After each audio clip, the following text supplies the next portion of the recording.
பிதாவாகிய தேவனாலும் கர்த்தராகிய இயேசு கிறிஸ்துவினாலும் கிருபையும் சமாதானம் உண்டாவதாக நான் வாழ்த்துக்களை தெரிவித்துக் கொள்கிறேன். இந்த வீடியோ மூலமா உங்களை பார்க்கறதுல ரொம்ப சந்தோஷமா இருக்கு. வெளிப்படுத்தல் புத்தகத்தை குறித்து நம்ம படிச்சுட்டு இருக்கோம். ஒரு துன்மார்க்கத்தில் இருக்கக்கூடிய ஒரு மனுஷனை குறித்து நீங்க என்ன நினைப்பீங்க? ஆனா தேவன் ஒரு துன்மார்க்கரை குறித்து என்ன நினைக்கிறார்? ஒரு எசேக்கியேல் புத்தகத்தை நம்ம படிக்கும்போது 3வது அதிகாரத்துல ஒரு பாவத்தில் இருக்கிற ஒரு மனிதனை குறித்து, துன்மார்க்கமா இருக்கிற மனிதனை குறித்து தேவனுடைய எண்ணம் என்ன அப்படிங்கிற நம்ம புரிஞ்சுக்கலாம். தேவன் அந்த துன்மார்க்கமா இருக்கிற மனிதன்ட்டு மனம் திரும்புதல் எதிர்பார்க்கிறார். தான் செஞ்ச தவறுக்காக வருந்தி அவர் மனம் திரும்பணும் அப்படிங்கறத தேவன் எதிர்பார்க்கிறார். வெளிப்படுத்தல் புஸ்தகம் 14வது அதிகாரத்திலையும் கூட தேவன் துன்மார்க்கத்திலிருந்து எதிர்பார்க்கிற ஒரு விஷயம் என்ன அப்படின்னா மனம் திரும்பணும் அப்படிங்கிற ஒரு விஷயத்தை எதிர்பார்க்கிறார். தன்னுடைய சுவிசேஷத்திற்கு கீழ்ப்படியணும் அப்படின்னு எதிர்பார்க்கிறார். ஒரு மனிதன் பாவம் செய்யும் போது, ஒரு மனிதன் தேவனுடைய வார்த்தை மீறும் போது தேவன் அவரை அழிக்கணும் அப்படின்னு பார்க்காம தேவன் அந்த மனிதனுக்கு இன்னொரு வாய்ப்பை கொடுக்கிறார். வெளிப்படுத்தல் 9வது அதிகாரம் 20வது வசனத்துல தேவன் துன்மார்க்கமா நடந்துட்டு இருந்த ரோம ராஜ்யத்துக்கும் ரோம அதிகாரிகளுக்கும் ரோம ராஜாக்களுக்கும் மனம் திரும்புவதற்கான ஒரு வாய்ப்பை கொடுத்திருந்தாரு. ஆனா அவங்க மனம் திரும்பல. இங்க வெளிப்படுத்தல் 14வது அதிகாரத்துல மறுபடியும் தேவன் ஒரு வாய்ப்பை கொடுக்கிறார். ஆனா அந்த வாய்ப்பை அவங்க ஏத்துக்காத போது அதுக்கான தண்டனை அவங்க பெற்றுக்கொள்றாங்க. வெளிப்படுத்தல் புஸ்தகம் 14வது அதிகாரத்துல 6வது வசனத்திலிருந்து 13வது வசனம் வரைக்கும் தேவன் நம்மளுக்கு கொடுக்கக்கூடிய செய்தி என்ன, அதனுடைய அர்த்தம் என்ன, நாம் என்ன செய்யணும் அப்படிங்கிற குறித்து நம்ம பார்க்க போறோம். வெளிப்படுத்தல் புஸ்தகம் 14வது அதிகாரம். போன வீடியோவில் இயேசு கிறிஸ்துவோடு 1,44,000 பேர் சியோன் மலையில இருந்தது பார்த்தோம். சபை அப்படிங்கிறது எவ்வளவு முக்கியமான விஷயம் அப்படிங்கிற குறித்து நம்ம போன வீடியோவில் பார்த்தோம். இந்த வீடியோவில் வெளிப்படுத்தல் 14வது அதிகாரம் 6வது வசனத்திலிருந்து 13வது வசனம் வரைக்கும் சுவிசேஷம் அப்படிங்கிற ஒரு விஷயம் எவ்வளவு முக்கியமான விஷயம் இதை குறித்து நம்ம பார்க்க போறோம். 6வது வசனம். பின்பு வேறொரு தூதன் வானத்தின் மத்தியில் பறக்க கண்டேன். அவன் பூமியில் வாசம் பண்ணுகிற சகல ஜாதிகளுக்கும் கோத்திரக்காரருக்கும் பாசைக்காரருக்கும் ஜன கூட்டத்தாருக்கும் அறிவிக்கத்தக்க நித்திய சுவிசேஷத்தை உடையவனாய் இருந்து மகா சத்தமிட்டு தேவனுக்கு பயந்து அவரை மகிமைப்படுத்துங்கள். அவர் நியாய தீர்ப்பு கொடுக்கும் வேலை வந்தது. வானத்தையும் பூமியையும் சமுத்திரத்தையும் நீரூற்றுகளையும் உண்டாக்கினவரை தொழுது கொள்ளுங்கள் என்று கூறினார். இங்க வெளிப்படுத்தல் 14வது அதிகாரத்துல 1,44,000 பேரையும் அந்த 1,44,000 பேர் சியோன் மலையில இயேசு கிறிஸ்துவோடு இருந்து அவர்கள் தேவனுக்கு சொந்தமானவங்களா, தேவனுக்காக மீட்டு கொள்ளப்பட்டவங்க அப்படின்னு நம்ம பார்த்தோம். வெளிப்படுத்தல் புஸ்தகத்துல அதுக்கு பிறகு யோவான் பார்க்கும்போது யோவான் ஒரு 6 தூதர்களை பார்க்கிறார். பொதுவா தூதர்கள் அப்படின்னா யாரு? தூதர்கள் அப்படிங்கிறவங்க தேவனுடைய செய்தியை கொடுக்கக்கூடியவங்க தான் தூதர்கள். இங்க யோவான் பார்த்துட்டு இருக்கும்போது ஒரு 6 தூதர்களை பார்க்கிறார். முதல்ல ஒரு தூதன் வராரு. அவர் தன்னுடைய செய்தியை முடிச்சுட்டு போனதுக்கு பிறகு இன்னொரு தூதன் வராரு. இப்படி ஒருத்தருக்கு பின்னாடி ஒருத்தரா 6 தூதர்கள் வந்து 6 பேருமே முக்கியமான செய்தியை யோவானுக்கு வெளிப்படுத்துறாங்க. தேவனுடைய பிள்ளைகளுக்கு வரக்கூடிய ஆசீர்வாதத்தையும் தேவனை சார்ந்திராம மிருகத்தை சார்ந்து இருக்கக்கூடிய, இந்த உலகத்தை சார்ந்து இருக்கக்கூடிய, பிசாசை சார்ந்து இருக்கக்கூடிய மக்களுக்கு வரக்கூடிய அழிவையும் இந்த தூதர்கள் சொல்லக்கூடியவங்களா இருக்கிறாங்க. வெளிப்படுத்தல் புஸ்தகம் 14வது அதிகாரத்துல 6வது வசனத்துல யோவான் முதல்ல ஒரு தூதனை பார்க்கிறார். இந்த தூதன் வானத்தின் மத்தியிலும் பறந்து வந்து அவனுடைய கையில நித்திய சுவிசேஷத்தை உடையவனா இருந்து ஒரு மிக முக்கியமான செய்தியை சொல்றான். தேவனுக்கு பயப்படுங்க, அவரை தொழுது கொள்ளுங்க. அந்த காலகட்டத்தில் இருந்த ரோமர்களும் ரோம் அரசாங்கமும் ஒரு சட்டம் போட்டிருந்தாங்க. நீங்க எந்த ஒரு கடவுளை வேணா வணங்கலாம், ஆனா மிக முக்கியமா ரோம ராஜாக்களை நீங்க வணங்கணும். எல்லா தேவர்களுக்கு மேல தேவன் ரோம ராஜா தான் அப்படிங்கிற ஒரு சட்டத்தை போட்டிருந்தாங்க. ஆனா யோவான் பார்த்து இந்த தூதன் சொல்லும் போது நீங்களும் நானும் இந்த அதிகாரத்தில் இருக்கிறவங்களையோ இல்ல ராஜாக்களையோ நம்ம கடவுளா வணங்காம இந்த பூமியையும் நீரூற்றுகளையும் மலைகளையும் உருவாக்குன மிக பெரிய தேவன் ஒருத்தர் இருக்காரு, அவரை நம்ம ஆராதிக்கணும், அவரை நம்ம தொழுது கொள்ளணும், அவர் தான் தேவன் அப்படிங்கறத அங்க தெரியப்படுத்துறார். இந்த தூதன் நித்திய சுவிசேஷத்தை உடையவனா இருந்தான் அப்படின்னு படிக்கிறோம். சுவிசேஷம்னா என்ன? சுவிசேஷம் அப்படிங்கிறது பொதுவா எல்லாருமே நற்செய்தி அப்படின்னு நம்ம தெரிஞ்சு வச்சிருப்போம். ஏன்னா சுவிசேஷம் அப்படிங்கிற வார்த்தைக்கு அதனுடைய அர்த்தம் நல்ல செய்தி அப்படிங்கிறது தான். பொதுவா சுவிசேஷம் அப்படின்னு நம்ம என்ன நினைக்கிறோம் அப்படின்னா இயேசுவினுடைய பாடு, அவருடைய மரணம், அவருடைய உயிர்த்தெழுதல், இதை கேள்விப்படணும், இதுதான் சுவிசேஷம் அப்படின்னு நம்ம நினைக்கிறோம். இது சுவிசேஷம் தான், இது சுவிசேஷத்தினுடைய மையம். ஆனா உண்மையில சுவிசேஷம் அப்படிங்கிறது என்ன அப்படின்னா இந்த சுவிசேஷம் ரட்சிப்பின் திட்டத்தை உள்ளடக்கியதாக இருக்குது. தேவனுடைய ராஜ்யமா இருக்கக்கூடிய சபையை உள்ளடக்கியதா இருக்குது. இன்னொன்னு மிக முக்கியமா இயேசு கிறிஸ்து இந்த பூமியை நியாய தீர்ப்பார் அப்படிங்கிறதும் இந்த சுவிசேஷத்துல மிக முக்கியமான பகுதியா இருக்குது. நியாய தீர்ப்பு எப்படி நற்செய்தி ஆகும் அப்படின்னா, உண்மையில நியாய தீர்ப்புங்கிறது நற்செய்தி தான். சுவிசேஷங்கிறது வெறும் இயேசு இந்த பூமிக்கு வந்து மரித்து அடக்கம் பண்ணப்பட்டு உயிரோடு எழும்பி தேவனுடைய வலது பார்சத்தில் இருக்கிறார் அப்படிங்கறது நிப்பாட்டுறது இல்லை. சுவிசேஷம் அப்படிங்கிறது என்ன அப்படின்னா, அது ரட்சிப்பின் திட்டத்தில் தொடங்கி இயேசு கிறிஸ்து சபையில் ஆளுகை பண்றாரு. ஒரு நாள் இயேசு கிறிஸ்து இந்த பூமியின் மேல வந்து நியாயம் தீர்க்கிறதுக்காக வருவாரு. இந்த செய்திக்கு கீழ்ப்படியணும் அப்படிங்கறத சுவிசேஷமா இருக்கு. அப்போஸ்தலர் புஸ்தகம் 15வது அதிகாரம் 7வது வசனம். மிகுந்த தர்க்கம் உண்டான போது பேதுரு எழுந்து அவர்களை நோக்கி, சகோதரரே, நீங்கள் அறிந்திருக்கிறபடி புறஜாதியார் என்னுடைய வாயினால் சுவிசேஷ வசனத்தை கேட்டு விசுவாசிக்கும்படி தேவன் அநேக நாட்களுக்கு முன்னே உங்களில் ஒருவனாகி என்னை தெரிந்து கொண்டார். இங்க பேதுரு சொல்லும் போது சுவிசேஷத்தை என்னுடைய வாயினால் கேட்டு விசுவாசிக்க அவர் என்னை தெரிந்து கொண்டார் அப்படின்னு சொல்றார். அப்போ சுவிசேஷத்தினுடைய நோக்கம் என்ன அப்படின்னா, சுவிசேஷத்தை கேட்கிறவர் அந்த சுவிசேஷத்தை விசுவாசிக்கணும் அப்படிங்கிறது மிக முக்கியமானதா இருக்கு. இங்க சுவிசேஷத்தை விசுவாசிக்கல அப்படின்னா இங்க எந்த ஒரு மாற்றமும் வராது. ரோமர் புஸ்தகம் 16வது அதிகாரம் 25வது வசனம் 26வது வசனம். ஆதி காலம் முதல் அடக்கமாய் இருந்து இப்பொழுது தீர்க்க தரிசன ஆகமங்களினாலே அனாதி தேவனுடைய கட்டளையின்படி வெளியரங்கமாக்கப்பட்டதும் சகல ஜாதிகளும் விசுவாசத்திற்கு கீழ்ப்படியும்படிக்கு அவர்களுக்கு அறிவிக்கப்பட்டதுமாய் இருக்கிற ரகசியத்தை வெளிப்படுத்துகிறதான இயேசு கிறிஸ்துவை பற்றிய பிரசங்கமாகிய என் சுவிசேஷத்தின்படி உங்களை சிறப்படுத்த வல்லவரும். இந்த இடத்துல அப்போஸ்தலன் பவுல் சொல்லும்போது இயேசு கிறிஸ்துவை பற்றியதான சுவிசேஷத்திற்கு இந்த பூமியில பிறந்த ஒவ்வொரு மனிதர்களும் விசுவாசித்து கீழ்ப்படிய வேண்டும் அப்படின்னு சொல்றார். இயேசு கிறிஸ்து பிறந்தார், மரித்தார், அவர் உயிரோடு எழும்பினார், அவர் நம்முடைய பாவத்துக்காக ரத்தம் சிந்தினார் அப்படிங்கிற செய்தியை கேட்கிற ஒருத்தர், நான் இயேசுவை விசுவாசிக்கிறேன் அதனால நான் ரட்சிக்கப்படுவேன் அப்படின்னு ஒருத்தர் நினைச்சார் அப்படின்னா அது அவருடைய மதியினம். மார்க் புஸ்தகம் 16வது அதிகாரம் 15வது வசனம் 16வது வசனத்துல, சர்வ சிருஷ்டிக்கும் போய் சுவிசேஷத்தை பிரசங்கிங்க, விசுவாசம் உள்ளவனாகி ஞானஸ்நானம் பெற்றவன் ரட்சிக்கப்படுவான் அப்படின்னு படிக்கிறோம். அப்போ சுவிசேஷத்தினுடைய செய்தி விசுவாசிப்பதோடு மாத்திரம் நிக்கிறது இல்லை.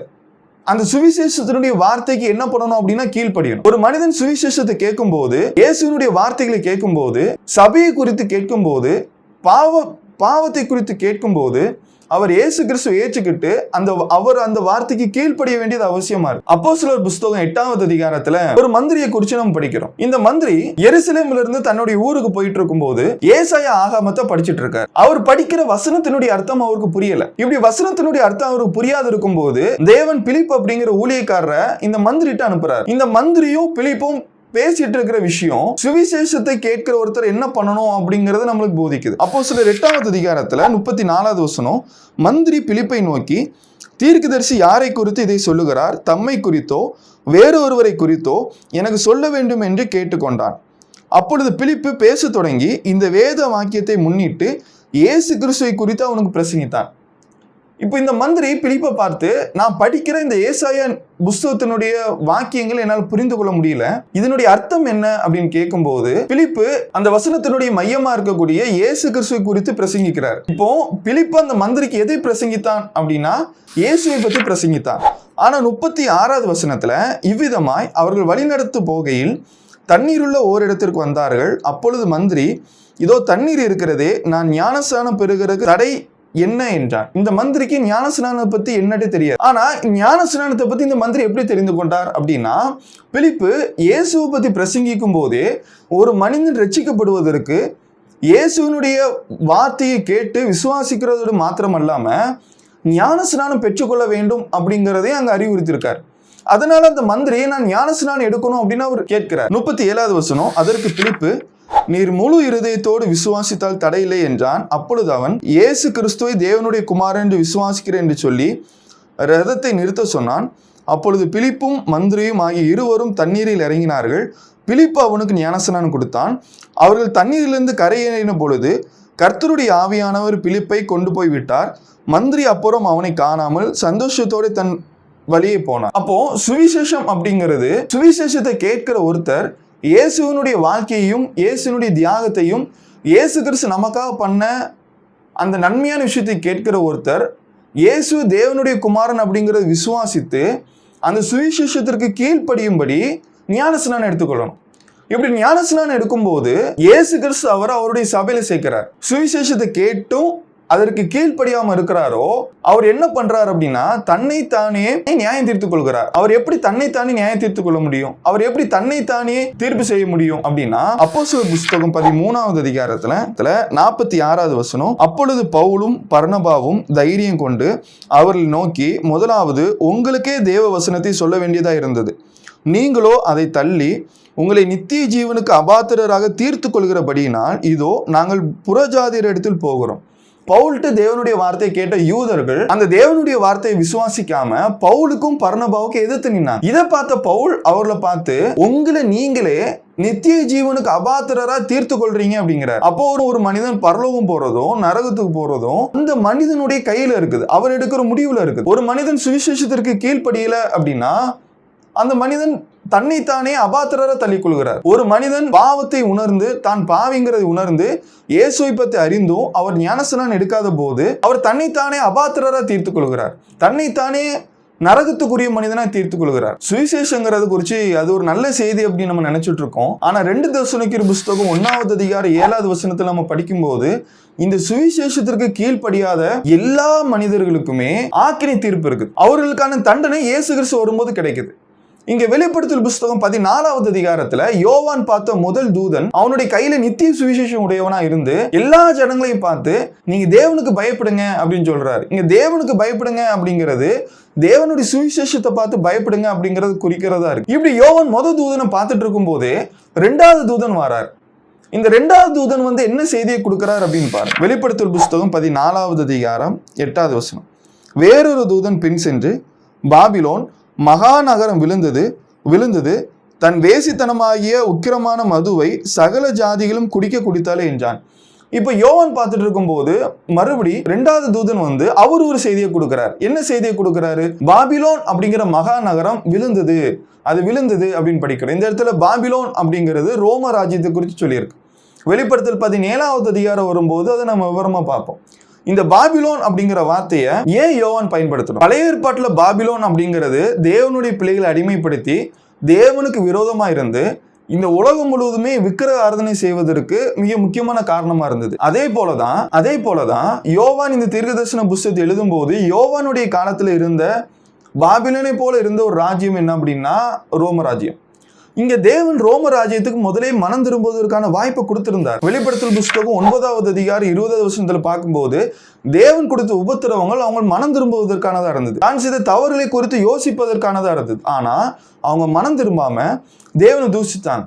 ஆனா மறுபடியும் தேவன் சுவிசேஷத்தை வச்சு ஒரு வாய்ப்பை கொடுக்கிறார். நீங்க மனம் திரும்புங்க அப்படின்னு சொல்லும் போது இல்ல நாங்க மனம் திரும்ப மாட்டோம் அப்படின்னு நிக்கிறாங்க. அப்படி நிற்கும் போது அந்த பாபிலோன் கீழே விழுந்தது, அது தேவனால் தள்ளப்பட்டது அப்படின்னு பார்க்கிறோம். எரேமியா புஸ்தகம் 51வது அதிகாரம் 7வது வசனத்திலிருந்து 9வது வசனம் வரைக்கும், பாபிலோன் கர்த்தருடைய கையில் உள்ள பொற்பாத்திரம், அது பூமி அனைத்தையும் வெறிக்க பண்ணினது, அதன் மதுவை ஜாதிகள் குடித்தார்கள், ஆகையால் ஜாதிகள் புத்தி மயங்கி போனார்கள்.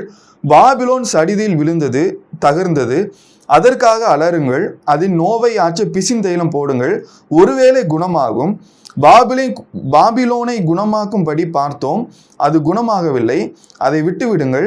நாம் அவரவர் நம்முடைய தேசங்களுக்கு போக கடவும், அது நாக்கினை வானம் மட்டும் ஏறி ஆகாய மண்டலங்கள் பரியந்தம் எட்டினது. இங்க பழைய ஏற்பாட்டில இருந்து பாபிலோன் குறித்து சொல்லும் போது நாங்கள் அதை குணமாக்க பார்த்தோம், ஆனா அது குணமாகல.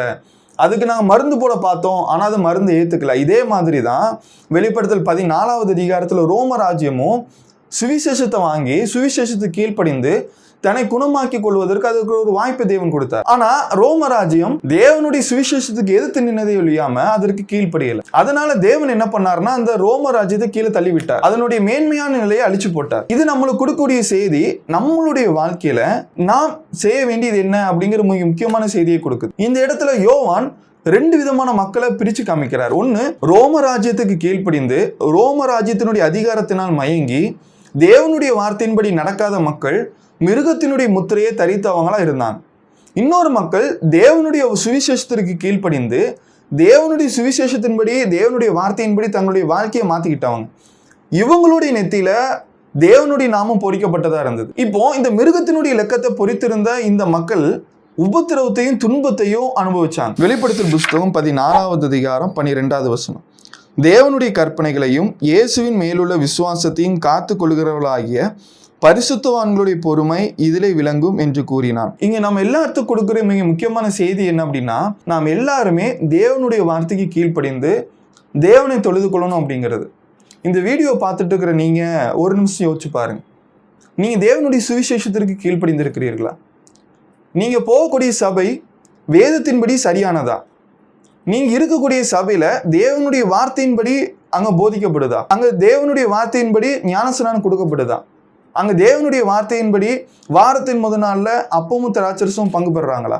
முதல் நூற்றாண்டு சபையார் கை கொண்ட உபதேசங்களை இன்னைக்கு நீங்க போயிட்டு இருக்கிற சபையில பின்பற்றுறாங்களா? ஒருவேளை நீங்க போயிட்டு இருக்கிற சபையிலையோ நீங்க ஐக்கியமா இருக்கக்கூடிய சகோதர கூட்டத்திலேயோ புதிய ஏற்பாட்டின் ஒரு உபதேசம் இல்லை அப்படின்னா, சுவிசேஷம் இல்லை அப்படின்னா, நீங்க மனம் திரும்புவதற்கான வாய்ப்பு. நீங்க மனம் திரும்பணும்.